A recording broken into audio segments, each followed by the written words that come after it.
Please welcome Arn Garcia and Rohan Khandeja.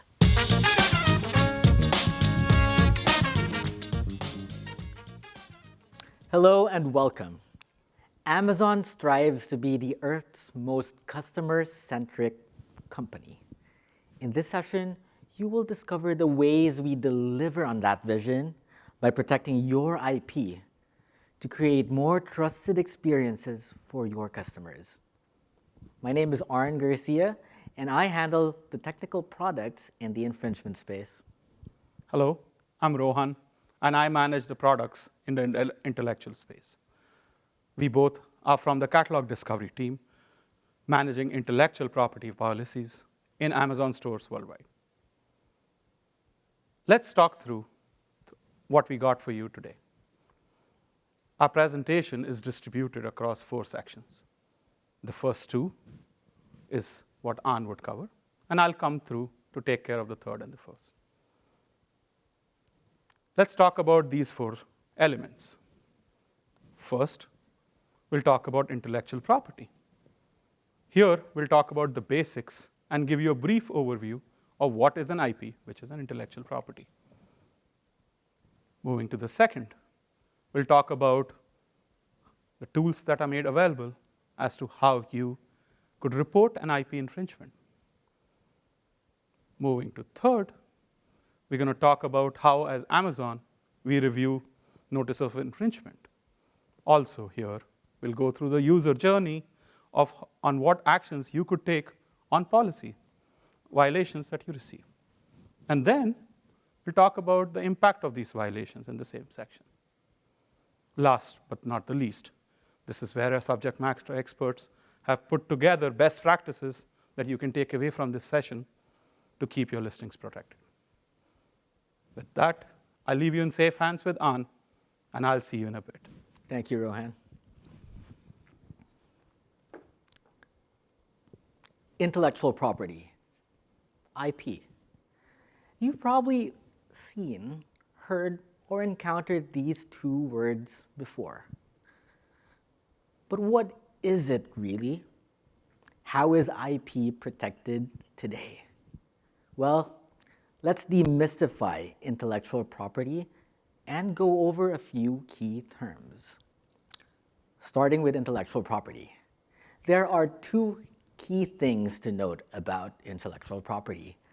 First is that it refers to creations of the mind, such as inventions or artistic works.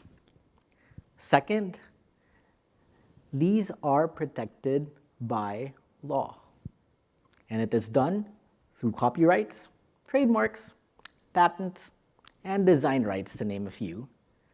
We'll go over a few of these shortly.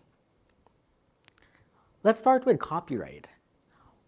What is copyright?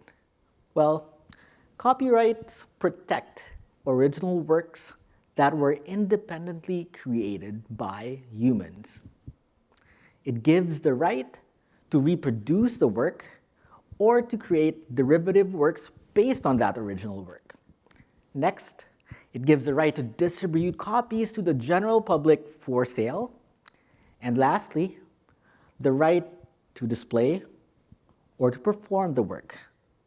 A great example in recent history would be Amazon's very own The Rings of Power, which I'm sure a lot of you are very much familiar with. Next, we have trademarks. What are they? Well, they are used to indicate the source of the goods and the services that you provide, and to distinguish the goods and services that you provide versus those provided by others. It may consist of words, combinations of words, letters, numbers, even logos. And here we have 2 logos that are very much familiar. We have the logos of the Amazon Kindle and the Fire, which clearly distinguish Amazon's offerings versus those of others. The last thing to note about trademarks is that they are governed by legislation and the procedures of your national or regional IP offices, such as the US Patent and Trademark Office, the USPTO. Moving on to patents. Patents encourage innovation. How do they do this? They give the inventors the exclusive right to commercially use their inventions for a limited period of time and to prevent other people from doing so. In return, however, they are expected to disclose the details of their invention to the general public. An example I really love is this over here, which is the original patent of the light bulb, which was filed by Thomas Edison back in 1880. Quite amazing. Last but definitely not the least is design right. What are they? Well, they protect the appearance of the product and can cover whole or part of the design. Take a look at the Amazon Echo Dot. Notice its unique shape, its unique color, its unique external features. These are all covered by design rights. Now that you know some of the more basic definitions in IP, it's clear that protecting your IP is critical to providing a trusted shopping experience for your customers. That said, we have a few channels that you can use to report alleged violation of your intellectual property. There are two prominent channels that you can use to report these alleged infringement. The first would be the Report a Violation tool on Brand Registry, and the second would be the Public Notice Form. These are all available worldwide in all of the Amazon stores. Let's step through both of these briefly. If you are a rights owner or a registered agent of a brand with a brand registry account, you can use this tool. All you would need to do is to log into Brand Registry, and you should see this page. Select Report a New Violation. It's that large button over there. And you should be led to this screen. Here, all you would need to do is to indicate the products that you would like to report. Now, you can put in the ASIN, or if you don't know the ASIN, you can just drop in the product URL. After which, you will then be prompted to add a little bit more details about the notice that you are filing. And I would strongly suggest being as comprehensive and as complete as you can be when you make your submissions. Now, you're probably wondering, what if I don't have a brand registry account? Well, we've got you covered. We have the public notice form.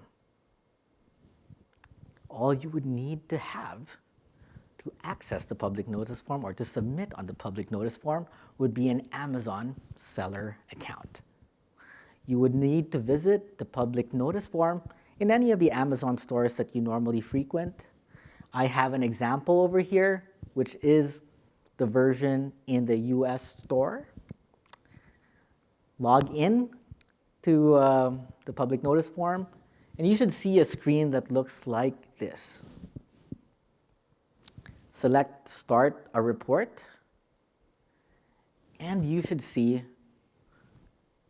this screen over here.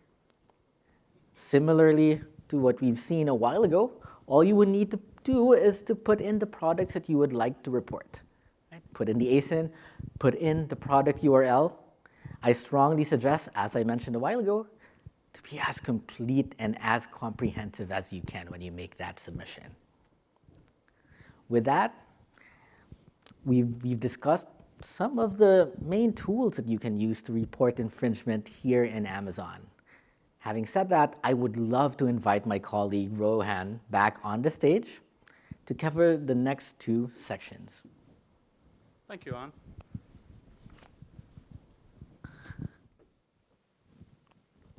Let's enter section 3. Let's understand how, as Amazon, we review the notices of infringement that are reported. What kind of actions as selling partners you could take if you receive an IP policy violation. And then later in section 4, we'll talk about some of the best practices that are collated by our subject matter experts. Let's understand how we review the notices for infringement. It's important what evidence is provided. And when we say evidence, we're asking for the IP claim that you're making. Please note that there can be a single infringement type reported in the submission when you're doing so. We also would like you to consider that the infringement submitted is store specific, that is in the geography. A good example would be a copyright claim in the Singapore store would not apply in the US. Now, the question comes as to what happens when we take an action on the notice of infringement. Let's understand the three things. First, deactivation. What does this mean? This is all about some content taken down. It could be in form of an image, it could be in form of a text, or you losing the entire listing page down. We got you covered, you're not losing that. That's where number 2, remediation options come into the picture.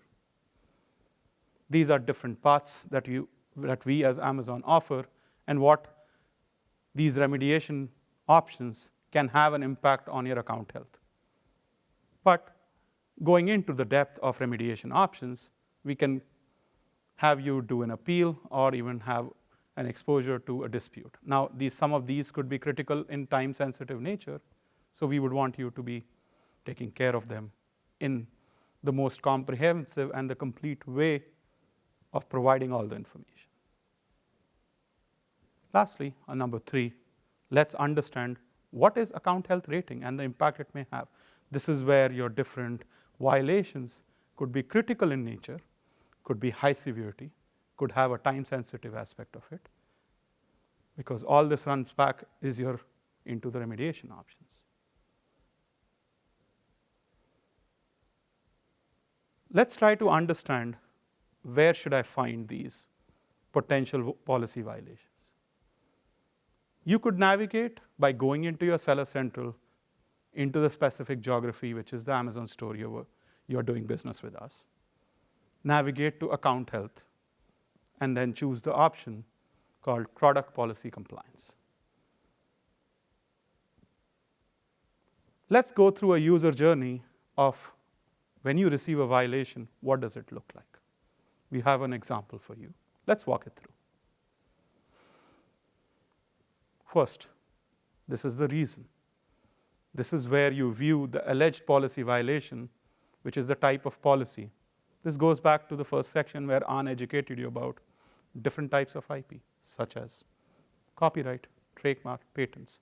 This is a simple description of what that is that has been alleged. Could be a particular term that is more friendly for you to understand. And by clicking on each, it'll give you a good description of what this means. Moving on, let's understand what was impacted. This is where you want to be able to identify which product is impacted with the violation. Because we know it's hard to remember the ASIN got some characters on. So this is a short description of what that product means to you. In this example, we are talking about the first generation universal plug world adapter. Moving on, let's understand as to what action is taken. These are actions that are reported, that are on your listings basis on the IP reported. Could be an image takedown, could be a text content that is taken down, or could be an entire listing removed. In this example, we see its listing improved. Moving on to account health rating. This dynamically reflects the account health on each of your store that you are selling worldwide. This is but a scale that ranges from 0 to 1,000. And we would want you to aim into the green zone that keeps you healthy. We'll learn more about how account health rating is affected in the next slide. But moving on, let's understand different steps that we offer, and these could be the remediation options that we were talking about. As a selling partner, we provide you with relevant remediation options on that particular complaint that you've got for. Some of these could be time sensitive, so it's important you look at that from the criticality of that violation. In the example, we see a blue button on your far right that says submit an appeal, which is where it prompts to provide all the information requested, such as it could be an invoice, it could be a letter of authorization, etc.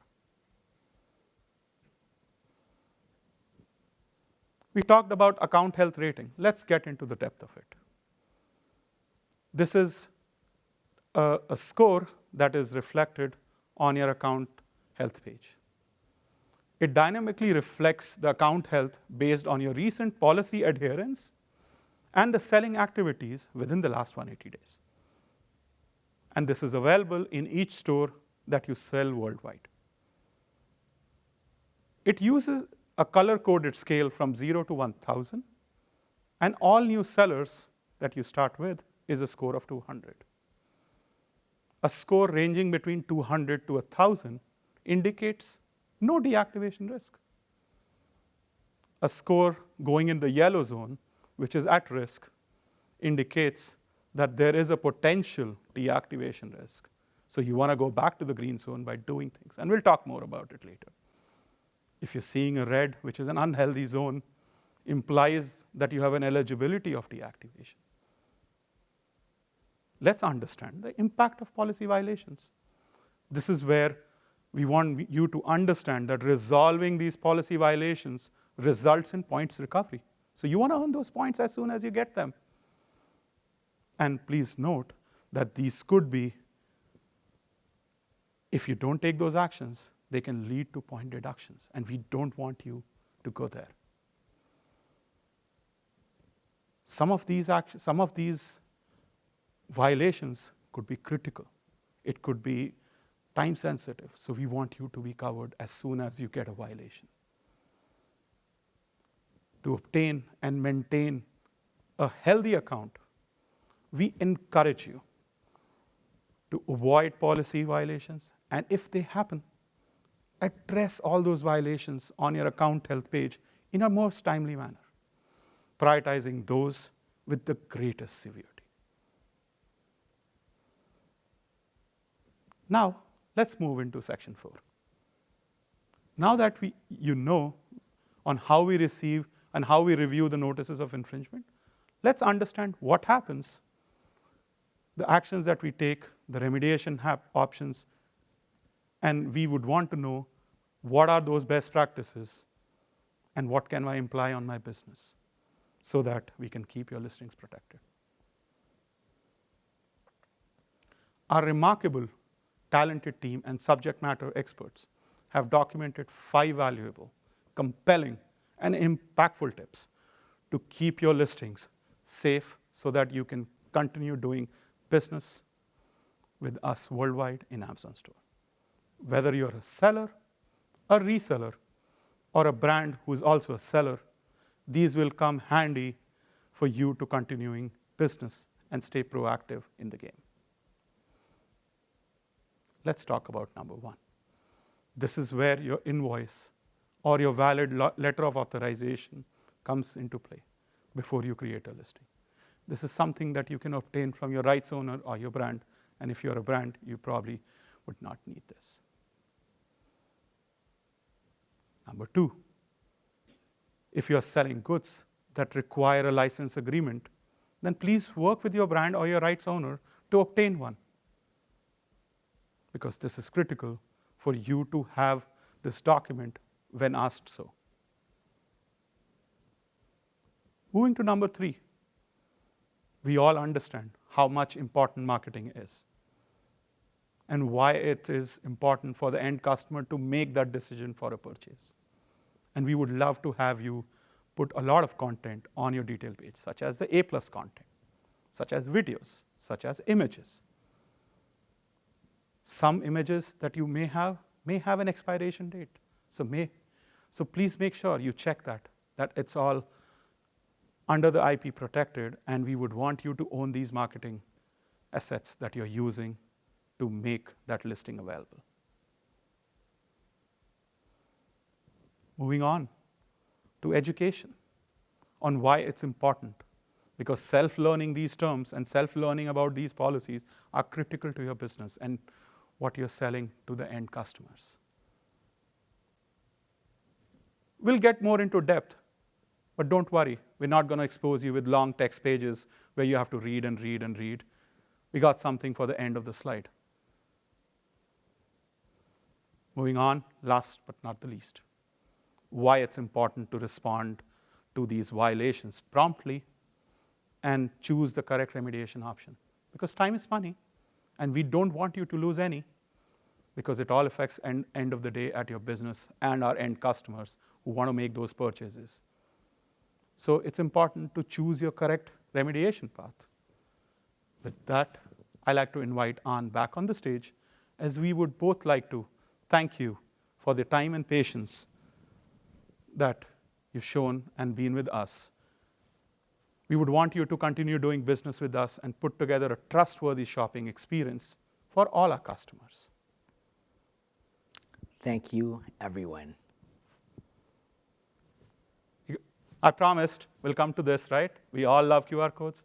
This is your moment for you to take advantage of all the resources that our expert team have put together. This is where we want to extend our heartfelt appreciation to all our colleagues and subject matter experts that they got this for you. So take out your cell phones and maybe snap a picture or a QR code that takes you to the landing page, which gives you a comprehensive education about all our policies. And hopefully, this session you'll be able to resonate with us. As Rohan mentioned, we tremendously appreciate the time that you spent with us here today. To provide more feedback about this session and earn more points to climb the leaderboard, use your in-app QR scanner to scan this code. Then select Surveys from the panel on the right-hand side. From the both of us, we'd like to wish you all a great day and enjoy the rest of Accelerate. Thank you, everyone.